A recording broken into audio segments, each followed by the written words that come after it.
Right to religion includes right to be protected from such unlawful conversions, and the state is empowered to protect its citizens by enacting anti-conversion laws.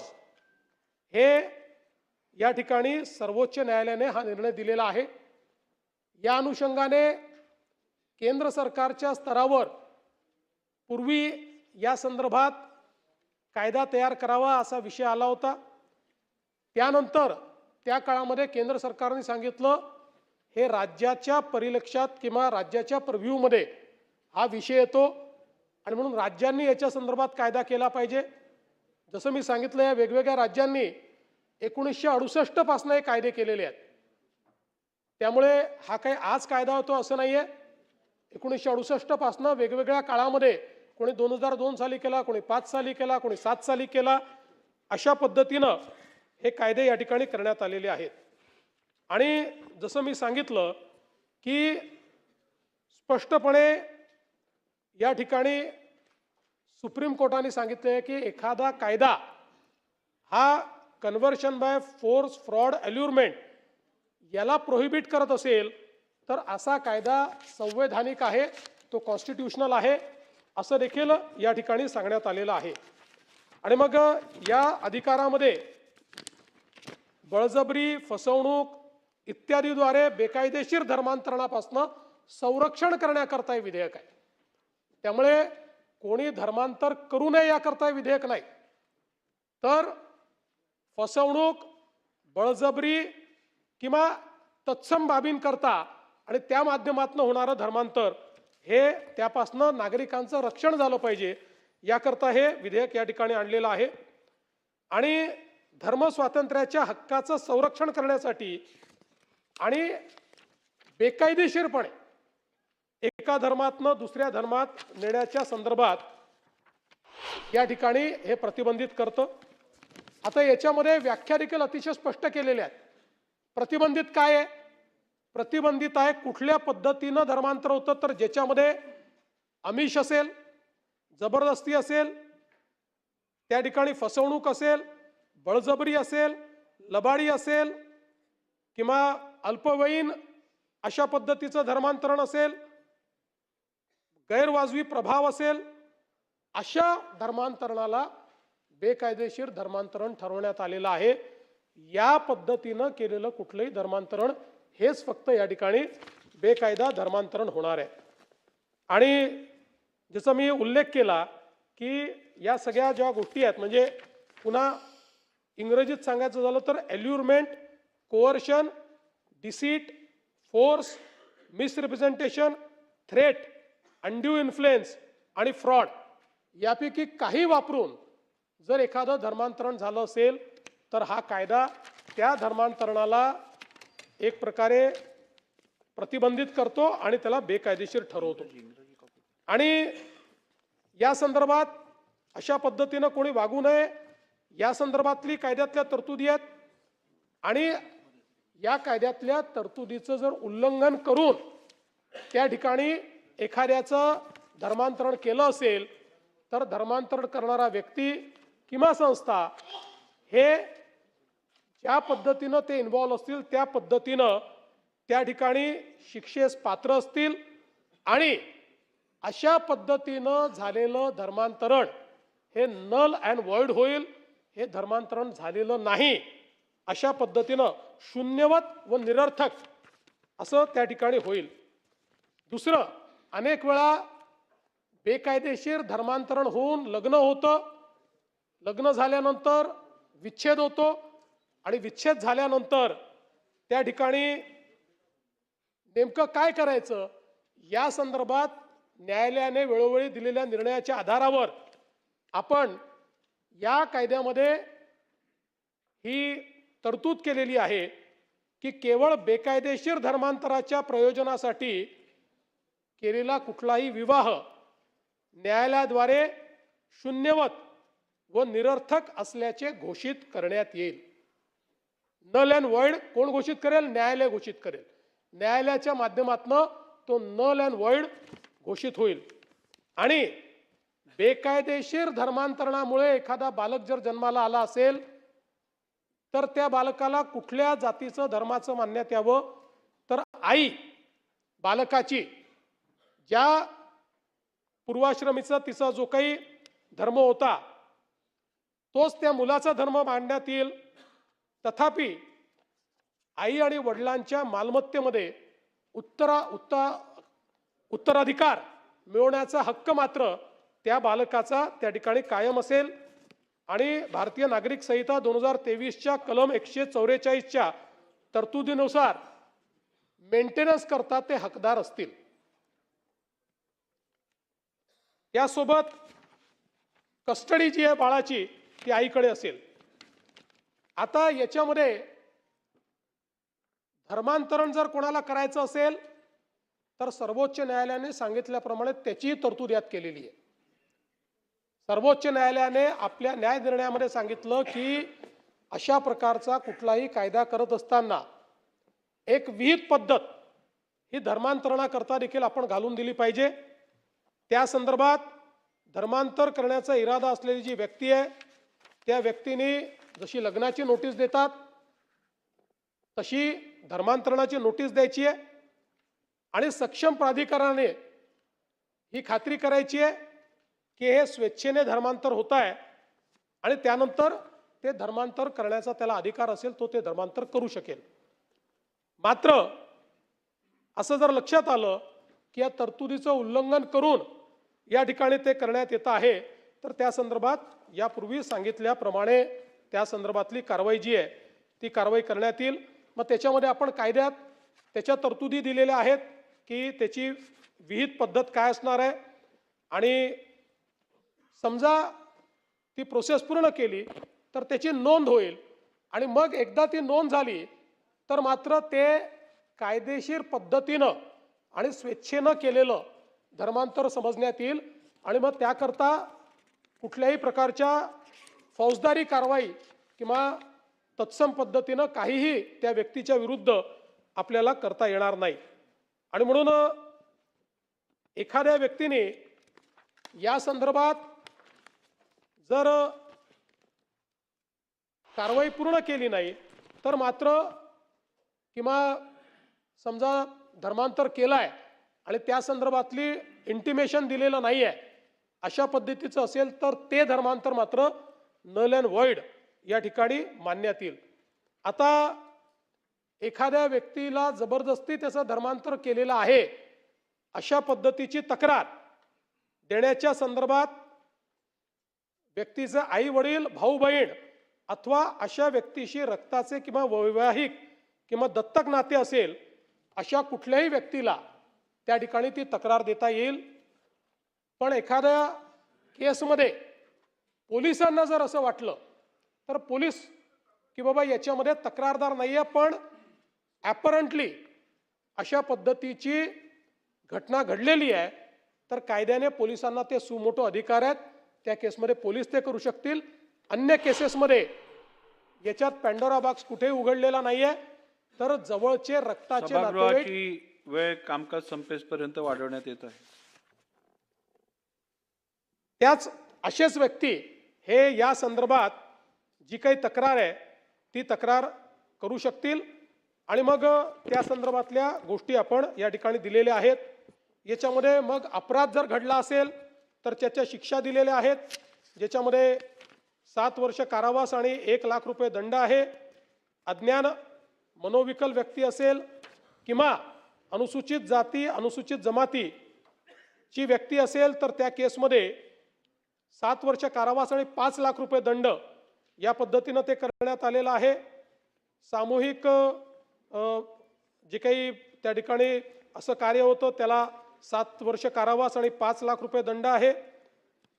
आणि दोषसिद्धीपूर्वी दुसरा अपराध जर केला तर 10 वर्ष कारावास हा या कायद्याच्या माध्यमातून सांगण्यात आलेला आहे.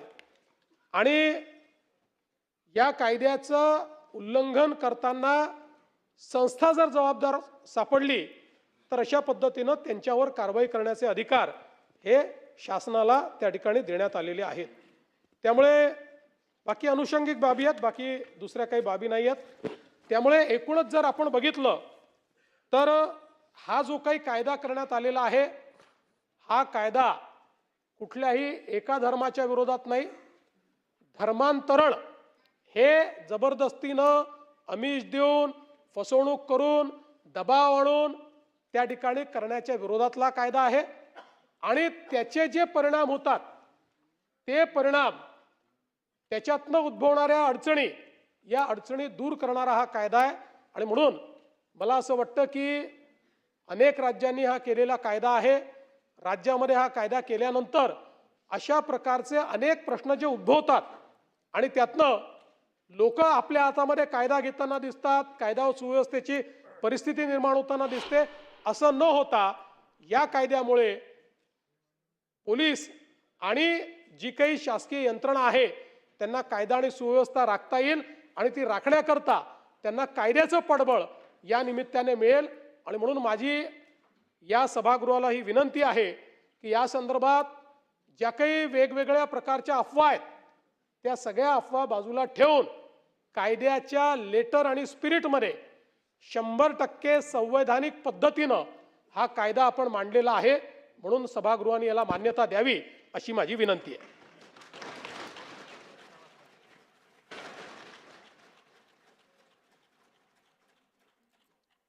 प्रस्ताव असा आहे की सन 2026 चे विधानसभा विधेयक क्रमांक 20 महाराष्ट्र धर्मस्वातंत्र्य विधेयक 2026 विचारात घेण्यात यावे.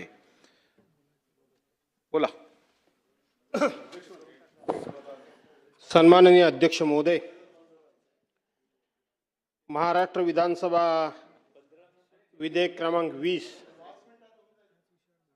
धर्मस्वातंत्र्याच्या हक्काचे संरक्षण करण्यासाठी आणि एका धर्मातून दुसऱ्या धर्मात बेकायदेशीर धर्मांतर करण्यास प्रतिबंध करण्यासाठी आणि तत्संबंधित किंवा तदानुषंगिक बाबी करता तरतूद करण्याकरता हे विधेयक माननीय राज्याचे मुख्यमंत्री महोदयांनी या ठिकाणी मांडलेलं आहे. या विधेयकावर मी माझे विचार, या विधेयकाला समर्थन आणि या विधेयकामध्ये काही ठराविक अशा सूचना करण्याकरता म्हणून या ठिकाणी मी उभा आहे. बरं झालं अध्यक्ष महोदय, माननीय मुख्यमंत्री महोदयांनी या विधेयकाचा पूर्णपणे सारांश हे विधेयक सभागृहासमोर मंजुरी करता का आणलं हे अतिशय विस्तारानं आणि प्रत्येक मुद्दा खुलाशेवर त्यांनी या ठिकाणी मांडलेला आहे. पण शेवटी त्यांनी असं सांगितलं की या ज्या काही अफवा वेगवेगळ्या पसरवल्या जात आहेत त्या अफवांवर विश्वास ठेवू नका. हे विधेयक केवळ एक विशिष्ट धर्म डोळ्यासमोर ठेवून त्या धर्मातल्याच काही लोकांना टार्गेट करण्याकरता म्हणून त्याच धर्मातल्या काही अपप्रवृत्ती फक्त एकाच धर्मामध्ये आहेत असं नजरेसमोर न ठेवून हे विधेयक सर्वसमावेशक आहे. सगळ्या धर्मांच्या ज्या काही अनिष्ट प्रथा परंपरा आहेत त्या सर्वांना आळा बसावा म्हणून या देशातल्या 12 राज्यांनी जो कायदा केला आहे आणि केवळ महाराष्ट्र राज्य त्या कायद्यापासून दूर होतं आणि म्हणून हा कायदा त्यांनी सभागृहासमोर आणला. आज आपण जर दिवसभर बघाल तर इलेक्ट्रॉनिक मीडियावर हा कायदा आल्यानंतर खूप मोठ्या प्रमाणामध्ये काहीतरी अराजक माजणार आहे. काहीतरी कोणाला तरी टार्गेट करून त्या ठिकाणी आता एका धर्माचं खूप मोठं अवडंबर माजवून दुसऱ्या एका विशिष्ट धर्मालाच त्या ठिकाणी कुठेतरी चेक बसावा, त्या धर्मालाच कुठेतरी या ठिकाणी आळा बसावा किंवा एकाच धर्मामध्ये कुठेतरी अपप्रवृत्ती सुरू आहेत त्यांना तिथे कुठेतरी कायद्यानं पूर्णपणे बंधन करावं अशा पद्धतीच्याच बातम्या काही लोकांच्या मुलाखतींनी बातम्या सुरू आहेत. आज सकाळपासून मुख्यमंत्री महोदय, मी सुरुवातीलाच तुम्हाला धन्यवाद दिले, मी याला पाठिंबा देण्याकरताच उभा आहे म्हणून मी सांगितलं. सकाळपासूनच आपण बाहेर गेल्यानंतर इलेक्ट्रॉनिक मीडियावाले सातत्यानं मला विचारत होते की या विधेयका संदर्भामध्ये तुमचं म्हणणं काय. अमके असे म्हणाले, तमके तसे म्हणाले, तमके तसे म्हणाले. मी सर्वसाधारणपणे ऐकीव गोष्टीवर कधीही मी कमेंट्स करत नाही, कधी उत्तर देत नाही आणि उत्तर सुद्धा ठराविक लोकांच्याच बोलण्याला मी देतो, बाकीच्यांना मी देत नाही. आणि म्हणून अध्यक्ष महोदय, अरे काय झालं आता आणि म्हणून अध्यक्ष महोदय, आपण बघितलं असाल, मी सकाळपासून मुख्यमंत्री महोदय 4 वेळा हे विधेयक वाचलं. कुठे ह्या विधेयकामध्ये एका धर्माला टार्गेट केलेलं आहे? कुठल्याही धर्माचा उल्लेख सुद्धा या संपूर्ण विधेयकामध्ये नाही. कुठल्याही धर्माचा, कुठल्याही एका धर्माचा विधेयकामध्ये हा उल्लेख नाही. हे मी पुन्हा सांगतो. हिंदू धर्माकरता किंवा हिंदू धर्माच्याच फायद्याकरता किंवा हिंदू धर्माच्याच उत्थानाकरता वगैरे सुद्धा याच्यामध्ये कुठेही उल्लेख नाही. आणि म्हणून या कायद्याला विरोध करण्याचं काहीही कारण नाही. पण तरी सुद्धा मुख्यमंत्री महोदय, मागच्या वेळेला तुम्ही आमचा बोल घेतला होता. अशाच पद्धतीनं शहरी नक्षलवाद हे विधेयक तुम्ही मंजूर करून घेतलं आणि त्यावेळेला तुम्ही आम्हाला सांगितलं की तुम्ही डिसेंट नोट दिलीत नाही आणि डिसेंट नोट न दिल्यामुळं तुम्हाला आता बोलता येणार नाही. आम्ही तर खरी दिलेलीच होती अगोदर, पण तरी सुद्धा ठीक आहे, त्याच्यामध्ये सांगोपंग विचार झाला होता, आम्ही बोललो नाही, त्यावेळेला संधी मिळाली नाही. पण बाहेर जाऊन असं परसेप्शन तयार केलं गेलं की अशा पद्धतीचा शहरी नक्षलवादाचा विषय आला आणि विरोधी पक्षाने आपली भूमिका सुद्धा बजावली नाही. त्यामुळे यावेळेला आम्ही सावध होतो मुख्यमंत्री महोदय, कारण तुमचं वाक्चातुर्य काय आहे आता सगळ्या महाराष्ट्राला कळून चुकलेलं आहे. बोलण्यामध्ये तुम्ही सहजासहजी काय कोणाला ऐकणार ना, ते तर आहेत, पण चातुर्य पण भरपूर आहे. आणि म्हणून मुख्यमंत्री महोदय, मला फक्त एवढंच आपल्याला 1-2 गोष्टी लक्षात आणून द्यायच्या आहेत. आपण या विधेयकाला देत असताना आपण संविधानाचं अनुच्छेद 25 खालील सेक्शन 3 प्रमाणे मला वाटतं हे विधेयक आपण घेऊन आलात. अशा पद्धतीचं विधेयक आपल्याला राज्याला आणता येतं का, हा आता माझा प्रश्न संपुष्टात आला. कारण यापूर्वी 12 राज्यांनी अशा प्रकारचं विधेयक लागू केलंय. फक्त एकच विसंगती आम्ही आपल्या लक्षात आणून देतो की आपण हे विधेयक धर्म स्वातंत्र्याच्या हक्काचं रक्षण करण्यासाठी आणि एका धर्मातून दुसऱ्या धर्मात अशा पद्धतीचं नाव आहे, पण आतमध्ये मात्र उद्देशनी कारणामध्ये याचं नाव आपण महाराष्ट्र धर्म स्वातंत्र्य अधिनियम अशा पद्धतीचा याचा उल्लेख केलेला आहे. सर्वसाधारणपणे जो बिलाच्या वरती नाव असतं तेच आतमध्ये नाव असतं, हा माझा अनुभव आहे. माझा काही त्याला फार मोठा आक्षेप अशातला भाग नाही, परंतु त्याच्यावर कोणी जर चॅलेंज केलं तर काय अडचण निर्माण होईल की आपण तपासून बघा आणि त्या संदर्भामध्ये आपल्याला काय दुरुस्ती करता आली तर आपण बघा.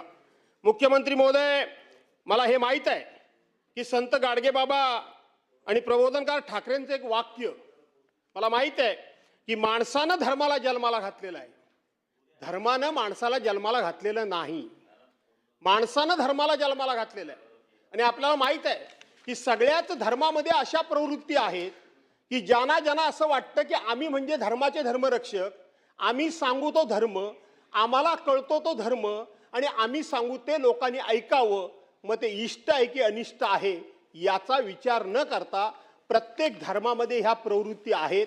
आणि म्हणून प्रत्येक धर्माची शिकवण ही चांगलीच आहे, चांगलीच आहे. आपण इथं कुठला धर्म डोळ्यासमोर ठेवलाच नाही. आज आपल्याला अल्पसंख्याक म्हणजे केवळ आणि केवळ एका विशिष्ट धर्मातलेच लोक वाटतात, पण असं नाहीये. अल्पसंख्याकांमध्ये जैन पण आहेत, ख्रिश्चन पण आहेत, पारशी पण आहेत, मुस्लिम पण आहेत. हे असे अनेक धर्माचे लोक, त्यांना आपण अल्पसंख्याक म्हणून समजतो. आणि म्हणून अल्पसंख्याक म्हटल्यानंतर एका विशिष्ट धर्माचे, खास करून मुस्लिम समाजाचे लोक हे आपण आपल्या डोळ्यासमोर आणतो. पण या विधेयकामध्ये अशा प्रकारचा कुठेही शब्दप्रयोग नाही. आणि म्हणून कुठल्याही एका धर्माकरता नव्हे तर धर्मामध्ये धर्माच्या नावाखाली धर्मरक्षक म्हणून, धर्म संस्कृती वाढवणं म्हणून जे लोक या धर्माचा आपापला धर्म वाढवत असताना दुसऱ्याच्या धर्मावर अधिक्षेप करतायत, दुसऱ्याच्या धर्माच्या आता ज्या काही कमतरता आहेत, मग आर्थिक दृष्ट्या असतील, शैक्षणिक दृष्ट्या असतील, नोकरीच्या दृष्टीने असतील, कशाच्याही आरोग्याच्या दृष्टीने असतील. आता आपण आदिवासी एरियामध्ये बघतो